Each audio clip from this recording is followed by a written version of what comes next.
बलात्कार करने वाला कोई दूसरा नहीं, म्हारा पति है। इस बलात्कार का आदेश उसे गांव की पंचायत ने ही दिया था। बाहर से म्हारी इस बेइज्जती का तमाशा देखने वाले कोई और नहीं, पंचायत के ही लोग हैं, जिसमें सरपंच भी शामिल है। इस तमाशे की भूमिका तो उसी दिन तैयार हो गई थी जब पूरन और उसकी माँ म्हारे वास्ते शादी का रिश्ता लेके म्हारे घर आए थे। ये श्रृंखला आधारित है मानव अधिकारों के हनन की सत्य घटनाओं पर। टेली रूपांतरण करते समय कोशिश की गई है कि व्यक्तियों के नाम, उपनाम इत्यादि गुप्त रहें। कुछ खास जगहों पर घटनाक्रम को दर्शाने के लिए काल्पनिक पात्रों का प्रयोग किया गया है। हमारी सभ्यता ने चाहे आधुनिकता का चोला क्यों न बदल लिया हो, लेकिन हकीकत तो यह है कि आज भी भारतीय समाज में कोई न कोई ऐसी घटना घट जाती है जो हमें यह एहसास दिला देती है कि हम आज भी उतने ही रूढ़िवादी हैं जितना हजारों साल पहले हुआ करते थे।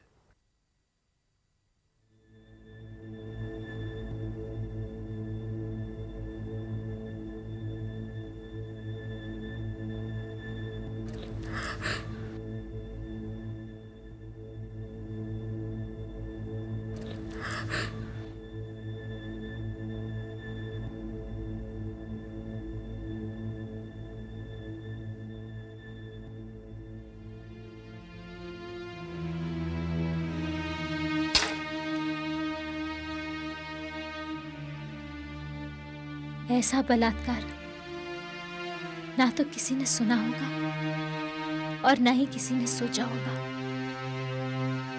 बलात्कार करने वाला कोई दूसरा नहीं, म्हारा पति है।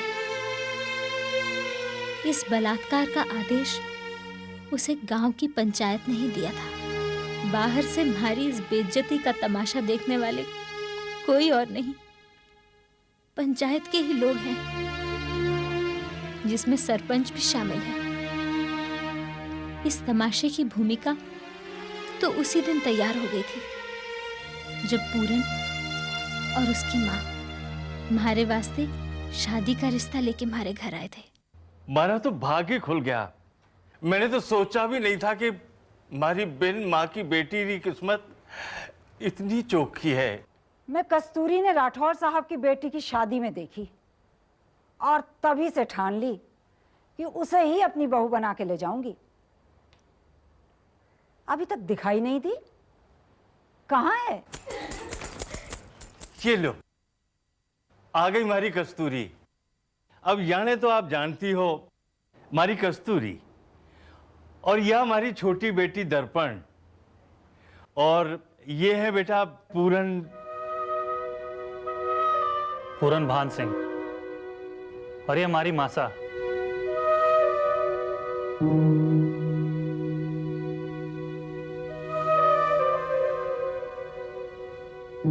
बेटा दर्पण, कुछ मिठाई उठाई का इंतजाम कर जल्दी। थाम थाम, रहबा दे, हम लेके आए हैं। आ, इधर आ बेटी।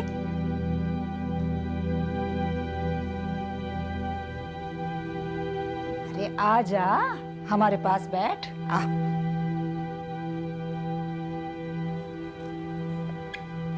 बैठ।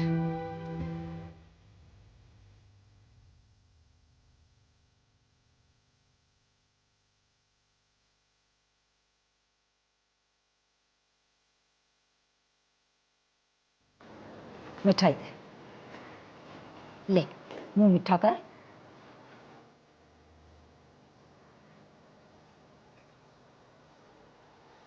तो भाई साहब, बात पक्की समझू नहीं? अच्छी, अब इनकार करने की हिम्मत कहाँ है? तो ठीक है, कहीं बाद में जबान से फिरोगा तो नहीं? जीवन में और तो कुछ नहीं, बस थोड़ी सी इज्जत कमाए हूं। मैं जान दे सकूं हूं, पर दिया हुआ वचन से पलट नहीं सकूं। आज से कस्तूरी थारी हुई।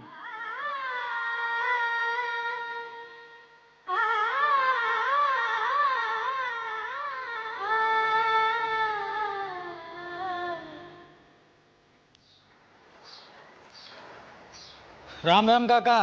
अरे रूप बेटा तू आजा बैठ, बहुत दिनों बाद।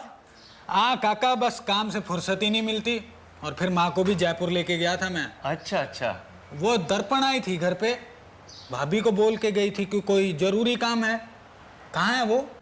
अच्छा समझ गयो, उन्हें मारो काम कर दियो। क्या बात है काका? अरे बात कहीं है, कस्तूरी की शादी होवा वाली है और वह भी अगला महीना में।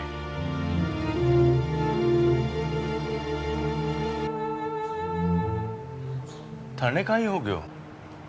तबीयत तो ठीक है थारी? हाँ काका। अरे रूप भाई जी, दीदी ने कुछ काम रहे थारे से, अंदर अपना कमरा में है, जाओ नहीं। हाँ हाँ जाओ जाओ नहीं, शादी की बधाई दे दो उनको जाओ जाओ।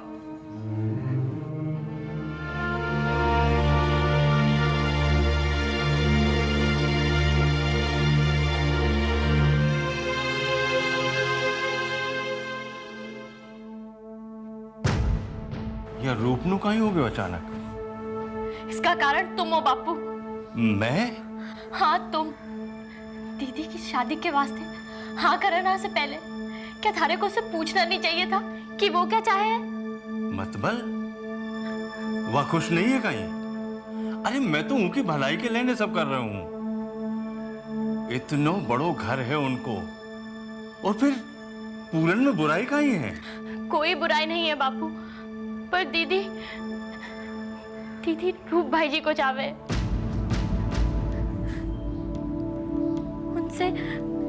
उनसे शादी करना चाहे।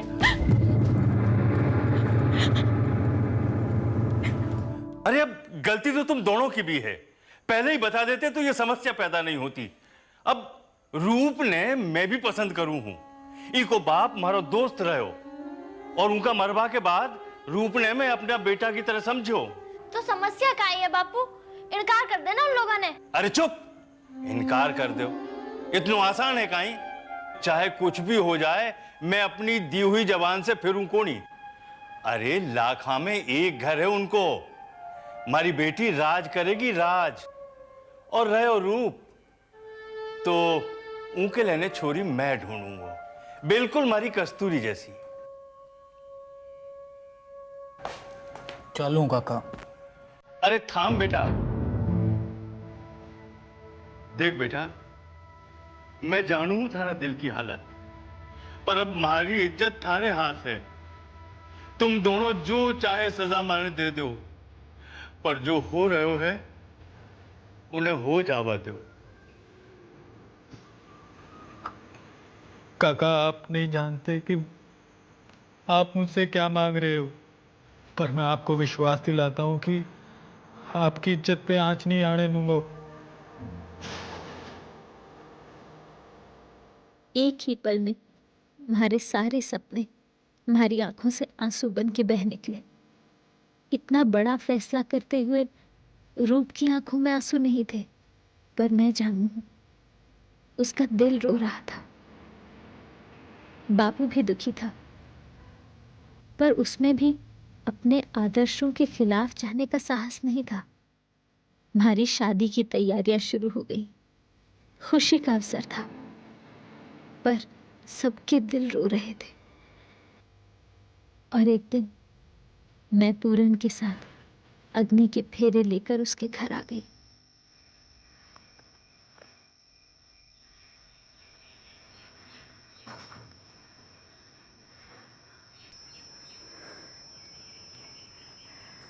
तो बहुत सुंदर है री, पहले भी देखे हूँ थाने, पर आज तो बस। अरे कुछ तो बोल। अच्छा एक बात बता, कोई नजर तो नहीं लगाया ना इस सुंदर मुखड़े ने?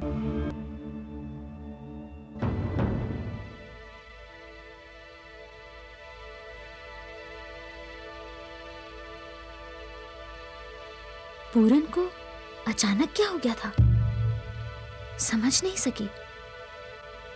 मैं तो उसे सच्चे मन से अपना पति स्वीकार कर चुकी थी। अब अपना सब कुछ उसके आगे समर्पित करने को तैयार थी, पर हमारे शरीर में आग भड़का के वो इस तरह क्यों चला गया? अगले दिन रीति के अनुसार बापू और दर्पण के साथ रूप भी म्हारे से मिलने आया। चुप चुप था वो, पर उसकी आंखें बहुत कुछ बोल रही थी। उस दिन म्हारे को एक बात अजीब सी लगी। पूरन कुछ डरा हुआ सा लग रहा था। एक बार फिर रात आई। रातें आती रही, जाती रही। अब कुछ कुछ समझ में आने लगा था कि म्हारा पति क्यों दूर दूर रहता है। समझ चुकी थी, पर विश्वास नहीं करना चाहती थी।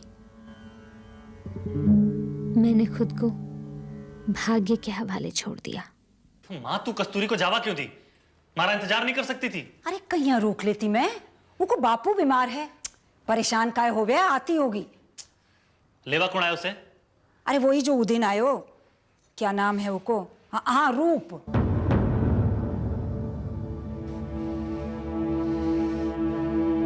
माँ, तू भी कभी कभी गजब करे है। कोई का भी साथ भेज देगी तू?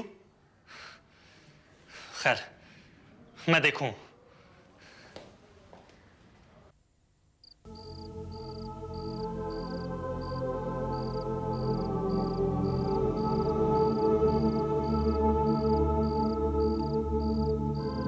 अच्छा हुआ बस मिल गई, नहीं तो कल ही आना पड़तो।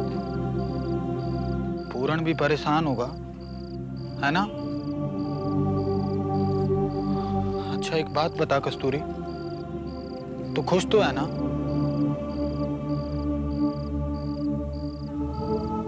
क्या हुआ? माने भी नहीं बताएगी?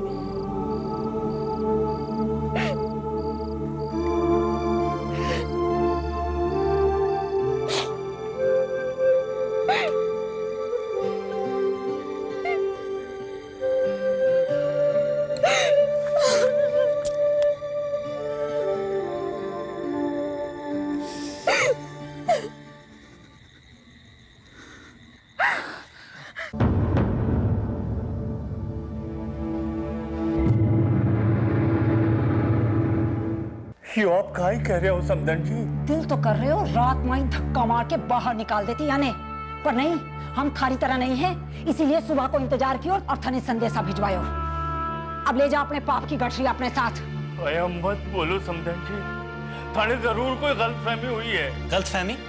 मैं अपनी आंखों से देखा थारी बेटी ने बीच रास्ते में उस हरामजादे रूप के साथ। छी, बोलना में भी शर्म आया है माने। काहे कमी रही थारी बेटी ने? पूछो। मैं मानू कि रूप और कस्तूरी ना मन में पहले शादी करवा की चाहत थी, पर अब ऐसा उन दोनों के बीच में कुछ नहीं है। मारो विश्वास करो। तो यह है असल कहानी। पहले से ही चल रहे हो ये सब। इतना बड़ो धोखो। हमारी बात तो सुनो। छड़े सुनना है, ले जाओ थारी बेटे ने और सौंप दो हरामजादे को। पर बेटा बस बहुत हो गए, थे जा सको। हमारा दोष क्या था? मैं तो इतना कुछ सहने के बाद भी अपने पति के साथ उसके घर में रहना चाहती थी, उसकी इज्जत बन के। रूप तो हमारा अतीत था, पर पूरन और उसकी माँ कुछ सुनने को राजी नहीं थे। उन्होंने हमारे चरित्र पे लांछन लगा के मैंने घर से बाहर कर दिया। मैं अपने उस घर में लौट आई जहां से डोली में बिठा के बापू ने हमारे को विदा किया था। देखो देखो, जान की जबान है। सरपंच जी, अपनी इज्जत बचाने वास्ते हमारे बेटा ने नपुंसक बोले। छी, या छोरी तो औरत के नाम पे कलंक है, कलंक। एक मिनट। कस्तूरी, थारे पास कोई सबूत है? इस बात का सबूत तो कोई औरत न दे सके। या तो कोई बात ना हुई सरपंच जी, बिना सबूत इतना बड़ा इल्जाम कोई कैसे लगा सके? तो थारे पास कहीं सबूत है कि तू नपुंसक नहीं है? नपुंसक बोल रहा है? नपुंसक बोल रहा तू? थम! यूं मारपीट से झगड़ा कौन ही निपटेगो? हमें सोचने दो, मामला खास है, खास। लेकिन सरपंच जी, ये कैसे पता लगेगा कि छुरी जी जो आरोप लगाया है वो सही है या गलत?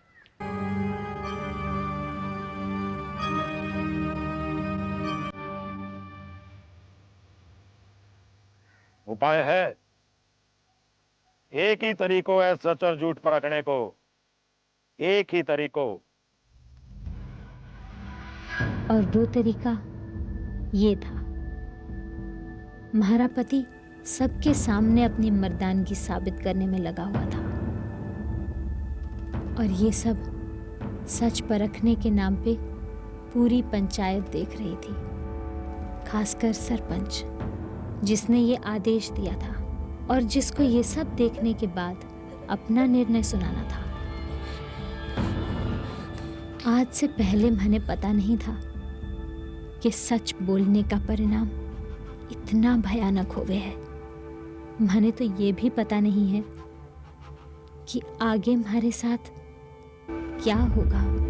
आज से कस्तूरी थारी हुई। दीदी रूप भाई जी को चावे। कोई नजर तो नहीं लगाया ना इस सुंदर मुखड़े ने? मैं अपनी आंखों से देखा थारी बेटी ने बीच रास्ते में उस हरामजादे रूप के साथ। या अपना मर्द के साथ नहीं, अपना यार के साथ सोना चाहे। ये झूठ है। तो सच का ही है। हमारा पति नपुंसक है। मैंने तो ये भी पता नहीं है। पूर्ण नपुंसक है और थारी छोरी का आरोप सही है। थारो कई कहणो है पूर्ण। माने कोई आपत्ति ना है सरपंच जी, दूध रो दूध और पानी रो पानी।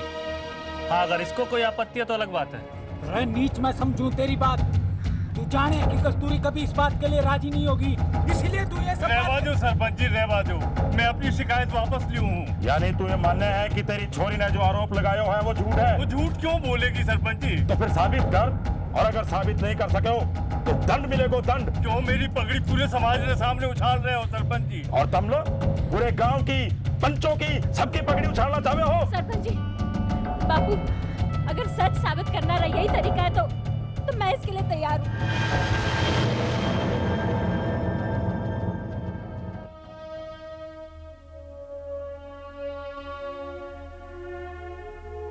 कोई भी औरत कैसे कर सके इतना बड़ा फैसला, पता नहीं मैंने सही किया या गलत, पर मेरे पास और क्या रास्ता था?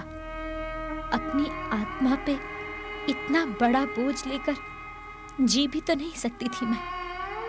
कम से कम मैंने साबित तो कर दिया कि मैं झूठी नहीं और ना ही चरित्रहीन हूं। पूरन नपुंसक निकला। सरपंच के पांव के नीचे से जैसे जमीन खिसक चुकी थी। उसने इस नौटंकी का ये अंत नहीं सोचा था। पूरन का सबसे नजर मिलाना भी मुश्किल हो रहा था।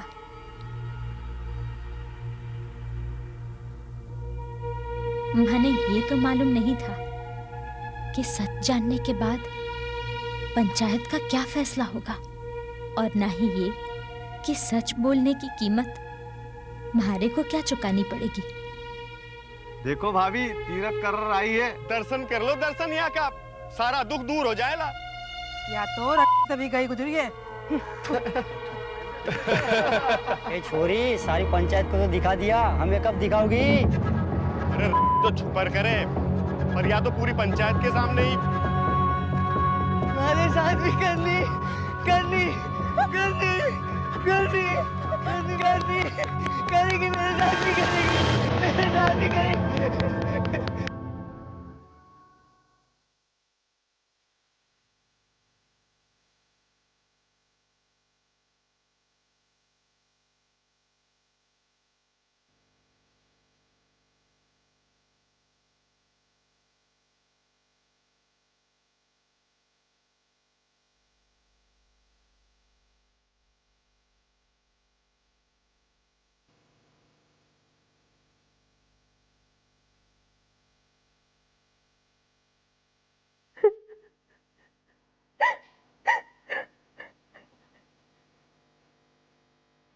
ये सब क्या हो गया दीदी? बापू, बापू कुछ बोल क्यों नहीं रहे? दीदी, दीदी, तू बात करना बापू से। थारे से जरूर बात करेंगे। रूप भाई जी वो भी पता नहीं कहाँ रह गए, डॉक्टर को लेवाने हैं, अभी तक नहीं आए। रूप भाई जी डॉक्टर कहाँ है? उसने वहां नहीं आने से मना कर दिया। क्यों? वो कह रहा था कि सारी बिरादरी से दुश्मनी नहीं करनी है उसको। पर तू चिंता का ही करे, हम काका को शहर ले जाएंगे, तू तैयारी कर चल।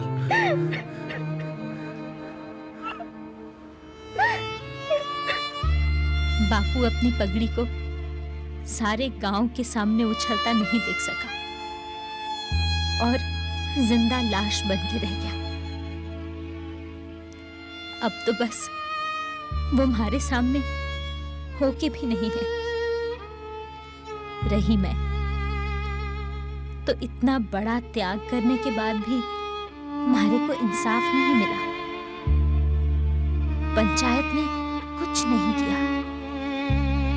धन और खनकते सिक्कों के शोर ने सरपंच को गूंगा बना दिया।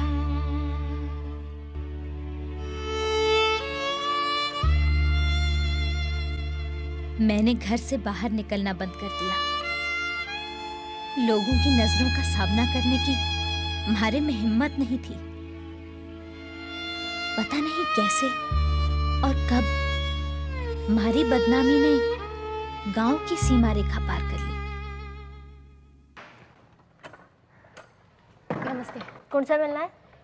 कस्तूरी यहीं रहती है। हाँ, पर थे कौन हो? देखिए, मेरा नाम सुकन्या वर्मा है। मैं एक सोशल वर्कर हूँ। मेरी एक संस्था है जो बच्चों और महिलाओं के हित के लिए काम करती है। मुझे कस्तूरी के बारे में पता चला, बहुत अन्याय हुआ है उसके साथ। देखिए, मैं उसकी मदद करना चाहती हूँ। धन्यवाद, हम कुछ नहीं करना चाहते। देखो लड़की, तुम मेरी बात क्यों नहीं समझ रही हो? तुम मुझे एक बार कस्तूरी से मिला दो, अगर वो बोलेगी तो मैं चली जाऊंगी। घर पे नहीं है दीदी। रुक दर्पण, आवा दे उन्हें।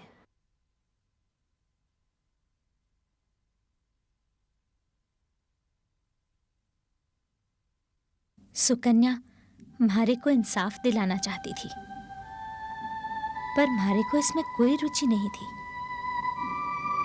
मैंने मना कर दिया, पर वो हमारी कहानी बापू और दर्पण की हालत देख के खुद को रोक नहीं सकी।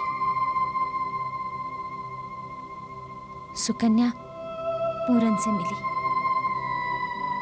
पूरन ने इस घटना से इनकार करते हुए सुकन्या के हाथ में डॉक्टर का लिखा कागज थमा दिया, जिसके अनुसार वो नपुंसक नहीं था।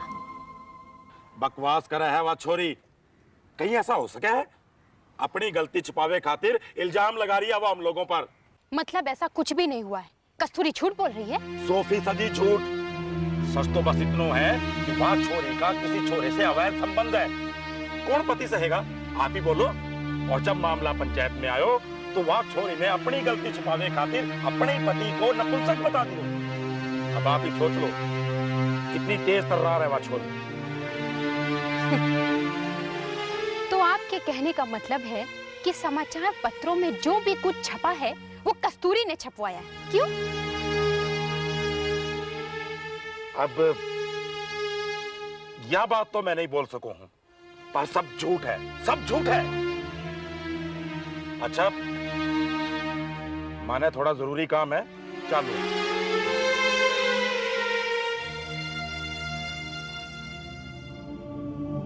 शर्म आती है मुझे औरत होने पर। आश्चर्य है, उन्नति का दावा करते रहते हैं हम लोग, लेकिन आज भी हमारी मानसिकता वही है जो हजारों साल पहले हुआ करती थी। जानवर के जानवर ही रहे हम लोग, बिल्कुल भी नहीं बदले। मैंने तो पता था कि यही होगा। आखिरी तसल्ली हो गई ना। बस अब ये कहानी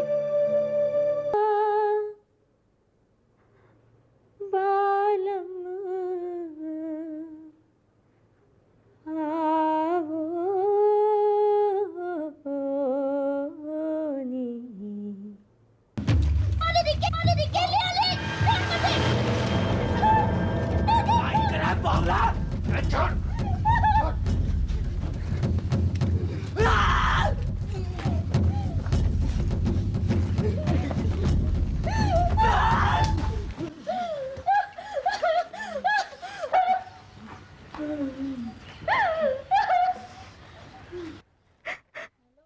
बहुत बड़ा शौक लगा है इसे।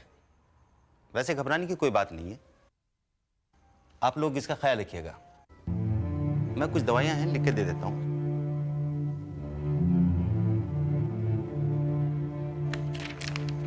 ये दवाइयां इसे हर 3 घंटे के बाद देते रहिएगा, ठीक हो जाएगी। ये तो सोचा भी नहीं था कि हमारे कारण हमारी छोटी बहन का जीवन नरक बन जाएगा। पहले बापू की हालत और अब दर्पण। इसकी जिम्मेवार मैं हूं, पर बस अब और नहीं।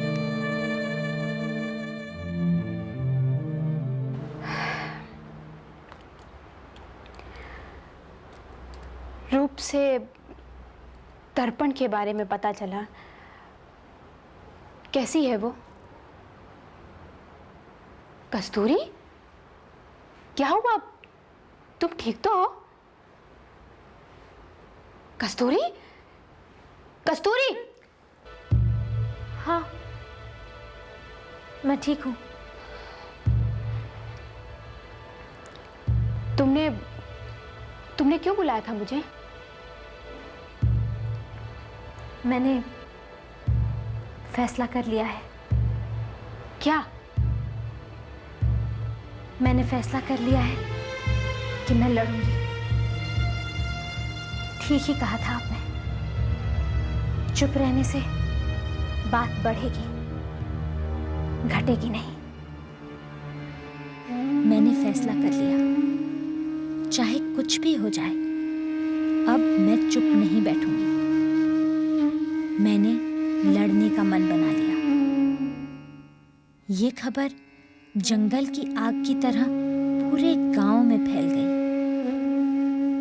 शायद इसका एक कारण ये भी था कि आज तक किसी औरत ने यहाँ इतना बड़ा कदम नहीं उठाया था।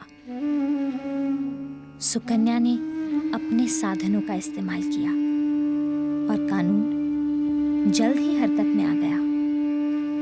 पूरन से तलाक की अर्जी भी न्यायालय में डाल दी गई। उसे न्यायालय में हाजिर होने का आदेश मिल गया। उधर सरपंच को भी न्यायालय का आदेश मिल चुका था, क्योंकि इस सारे कांड का जिम्मेवार तो वही था।